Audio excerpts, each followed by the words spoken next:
The Secret Garden by Frances Hodgson Burnett. Chapter 14. A Young Rajah. The moor was hidden in mist when the morning came, and the rain had not stopped pouring down. There could be no going out of doors. Martha was so busy that Mary had no opportunity of talking to her, but in the afternoon she asked her to come and sit with her in the nursery. She came, bringing the stocking she was always knitting when she was doing nothing else. "What's the matter with thee?" she asked as soon as they sat down. "Thee looks as if they'd had something to say." I have found out what the crying was," said Mary. Martha let her knitting drop on her knee and gazed at her with startled eyes. "Thee hasn't!" she exclaimed. "Never!" "I heard it in the night," Mary went on, "and I got up and went to see where it came from. It was Colin. I found him." Martha's face became red with fright. "Ah, Miss Mary," she said, half crying, "thee shouldn't have done it. Thee shouldn't. They'll get me in trouble. I never told thee nothing about him, but they'll get me in trouble. I shall lose my place, and what'll mother do?" "You won't lose your place," said Mary. "He was glad I came. We talked and talked, and he said he was glad I came." "Was he?" cried Martha. "Art thee sure? Thee doesn't know what he's like when anything vexes him. He's a big lad to cry like a baby, but when he's in a passion he'll fair scream just to frighten us. He knows us daren't call our souls our own." "He wasn't vexed," said Mary. "I asked him if I should go away, and he made me stay. He asked me questions, and I sat on a big footstool and talked to him about India and about the robin and gardens. He wouldn't let me go. He let me see his mother's picture. Before I left him I sang him to sleep." Martha fairly gasped with amazement. "I can scarcely believe thee," she protested. "It's as if they'd walked straight into a lion's den. If it'd been like he is most times, he'd have throwed himself into one of his tantrums and roused the house. He won't let strangers look at him." "He let me look at him. I looked at him all the time, and he looked at me. We stared," said Mary. "I don't know what to do," cried agitated Martha.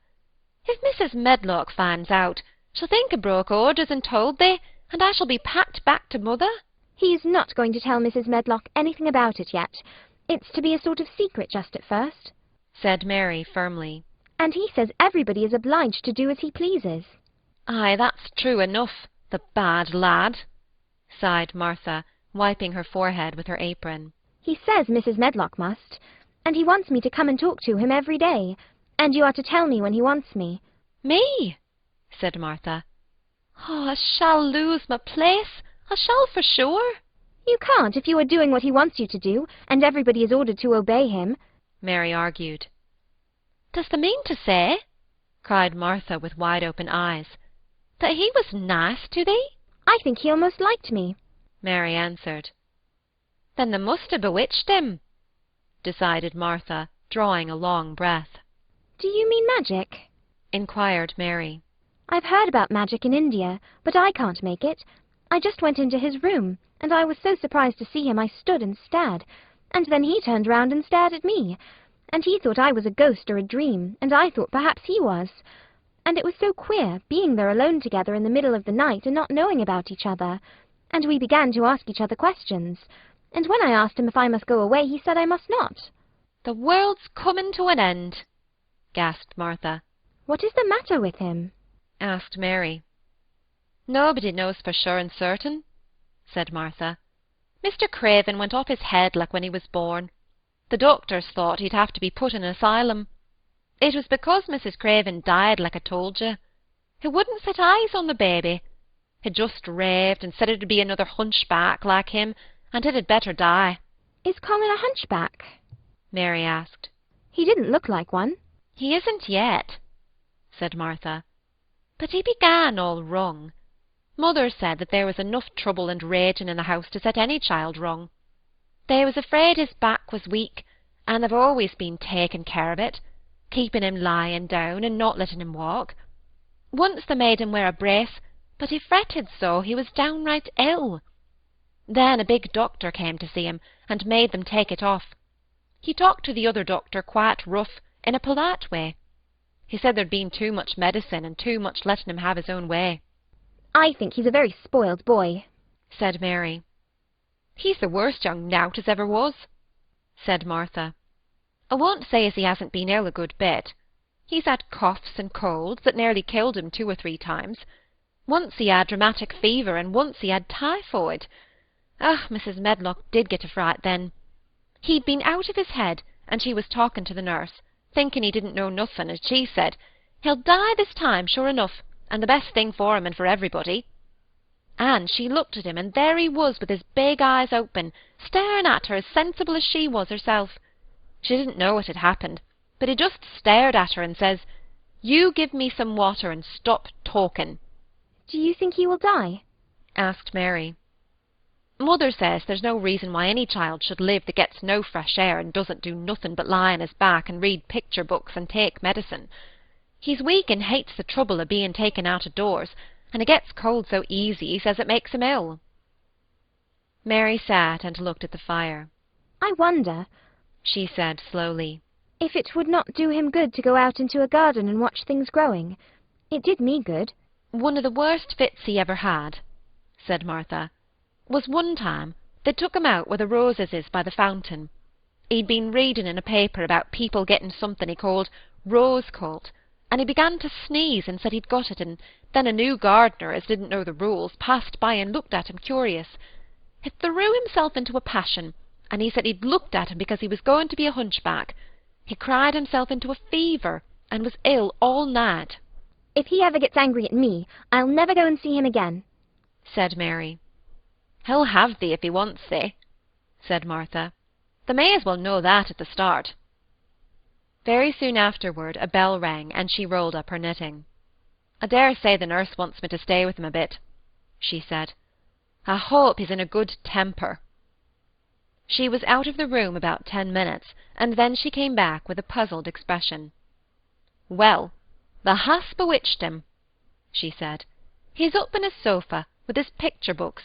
He's told the nurse to stay away till 6 o'clock. I'm to wait in the next room.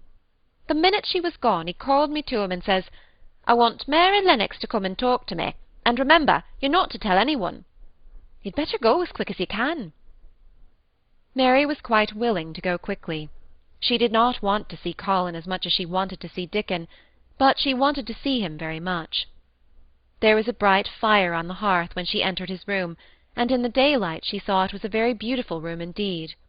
There were rich colours in the rugs and hangings and pictures and books on the walls, which made it look glowing and comfortable even in spite of the grey day and falling rain. Colin looked rather like a picture himself. He was wrapped in a velvet dressing-gown, and sat against a big brocaded cushion. He had a red spot on each cheek. "Come in," he said. "I've been thinking about you all morning." I've been thinking about you too, answered Mary. You don't know how frightened Martha is. She says Mrs. Medlock will think she told me about you, and then she will be sent away. He frowned. "Go and tell her to come here," he said. "She is in the next room." Mary went and brought her back. Poor Martha was shaking in her shoes. Colin was still frowning. "Have you to do what I please, or have you not?" he demanded. I have to do what you please, sir, Martha faltered, turning quite red. "Has Medlock to do what I please?" Everybody has, sir, said Martha. "Well then, if I order you to bring Miss Mary to me, how can Medlock send you away if she finds it out?" Please don't let her, sir, pleaded Martha. "I'll send her away if she dares to say a word about such a thing," said Master Craven grandly. "She wouldn't like that, I can tell you." Thank you, sir, bobbing a curtsy. I want to do my duty, sir. "What I want is your duty," said Colin more grandly still. "I'll take care of you. Now go away." When the door closed behind Martha, Colin found Mistress Mary gazing at him as if he had set her wondering. "Why do you look at me like that?" he asked her. "What are you thinking about?" I'm thinking about 2 things. "What are they? Sit down and tell me." This is the first one. said Mary, seating herself on the big stool. Once, in India, I saw a boy who was a Rajah. He had rubies and emeralds and diamonds stuck all over him. He spoke to his people just as you spoke to Martha. Everybody had to do everything he told them. In a minute. I think they would have been killed if they hadn't. I shall make you tell me about Rajahs presently, he said. but first tell me what the second thing was. I was thinking, said Mary. how different you are from Dickon. Who is Dickon? He said. What a queer name. She might as well tell him. She thought she could talk about Dickon without mentioning the secret garden. She had liked to hear Martha talk about him. Besides, she longed to talk about him. It would seem to bring him nearer. He is Martha's brother. He is 12 years old. She explained. He is not like anyone else in the world. He can charm foxes and squirrels and birds, just as the natives in India charm snakes. He plays a very soft tune on a pipe, and they come and listen. There were some big books on a table at his side, and he dragged one suddenly toward him. There is a picture of a snake charmer in this, he exclaimed. Come and look at it. The book was a beautiful one with superb coloured illustrations, and he turned to one of them. Can he do that? He asked eagerly. He played on his pipe, and they listened. Mary explained. But he doesn't call it magic. He says it's because he lives on the moor so much and he knows their ways. He says he feels sometimes as if he was a bird or a rabbit himself, he likes them so. I think he asked the robin questions. It seemed as if they talked to each other in soft chirps. Colin lay back on his cushion, and his eyes grew larger and larger, and the spots on his cheeks burned. Tell me some more about him, he said. He knows all about eggs and nests, Mary went on. And he knows where foxes and badgers and otters live. He keeps them secret, so that other boys won't find their holes and frighten them. He knows about everything that grows or lives on the moor. Does he like the moor? Said Colin. How can he, when it's such a great, bare, dreary place? It's the most beautiful place, protested Mary. Thousands of lovely things grow on it, and there are thousands of little creatures, all busy building nests and making holes and burrows and chippering or singing or squeaking to each other. They are so busy and having such fun under the earth or in the trees or heather. It's their world. How do you know all that? Said Colin, turning on his elbow to look at her. I have never been there once, really, said Mary, suddenly remembering. I only drove over it in the dark. I thought it was hideous. Martha told me about it first, and then Dickon. When Dickon talks about it, you feel as if you saw things and heard them, and as if you were standing in the heather with the sun shining and the gorse smelling like honey, and all full of bees and butterflies.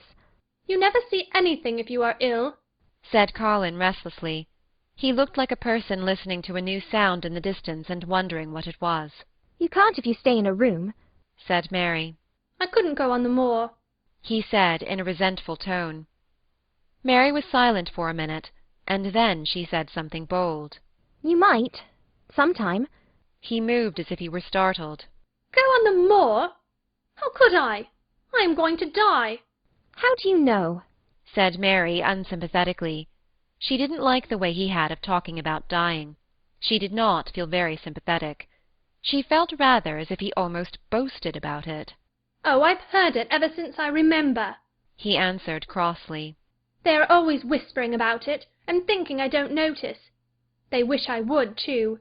Mistress Mary felt quite contrary. She pinched her lips together. If they wished I would, she said. I wouldn't.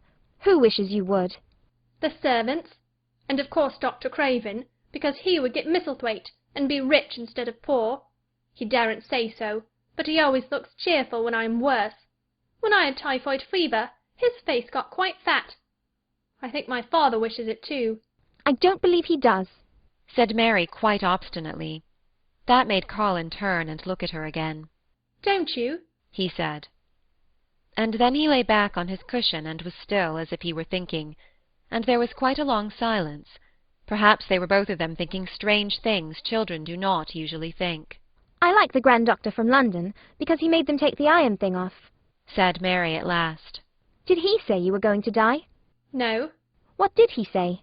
He didn't whisper, Colin answered. Perhaps he knew I hated whispering. I heard him say one thing quite aloud. He said, the lad might live if he would make up his mind to it. Put him in the humour. It sounded as if he was in a temper.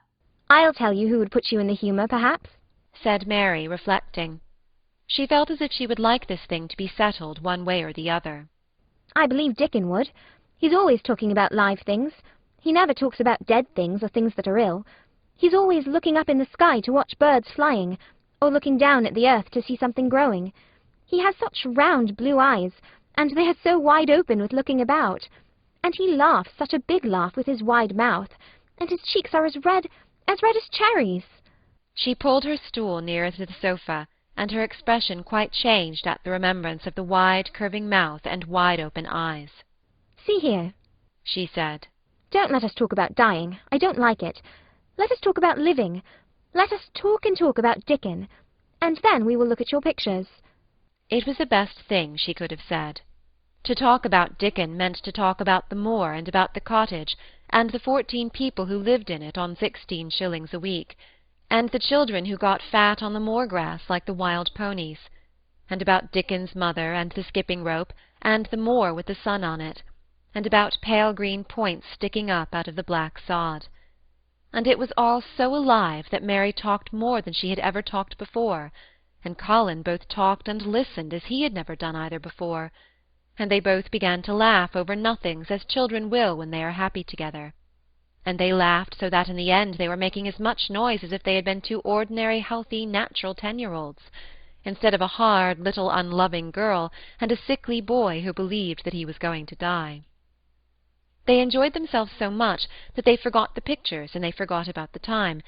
They had been laughing quite loudly over Ben Weatherstaff and his robin, and Colin was actually sitting up as if he had forgotten about his weak back, when he suddenly remembered something.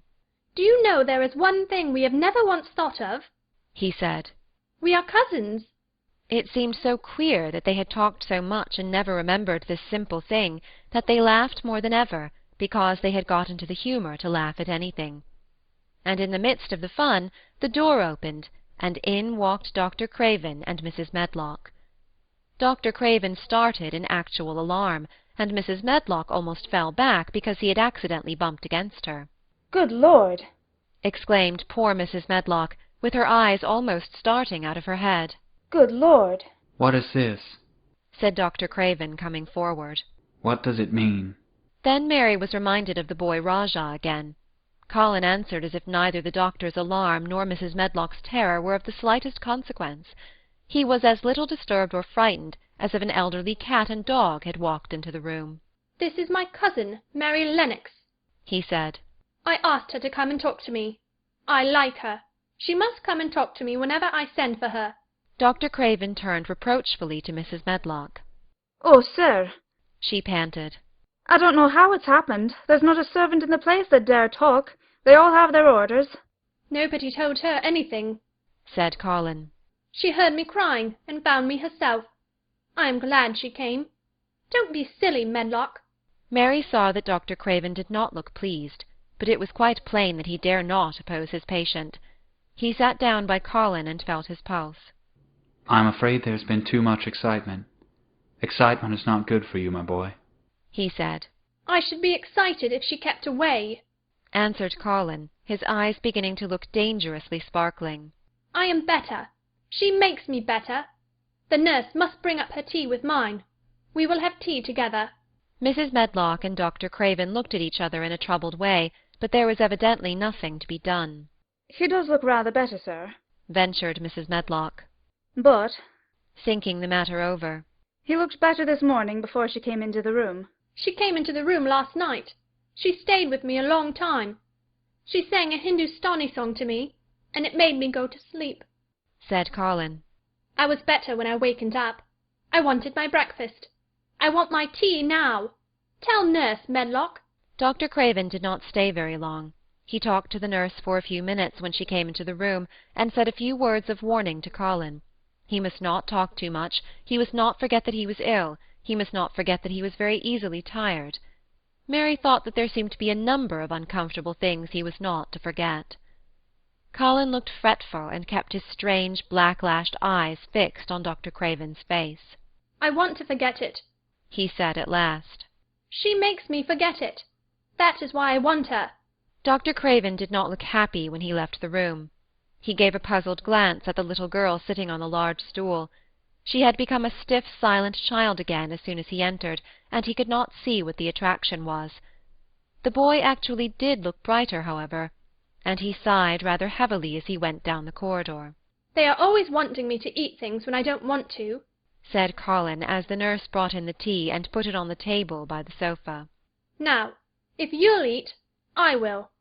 Those muffins look so nice and hot. Tell me about Rajahs." End of chapter 14.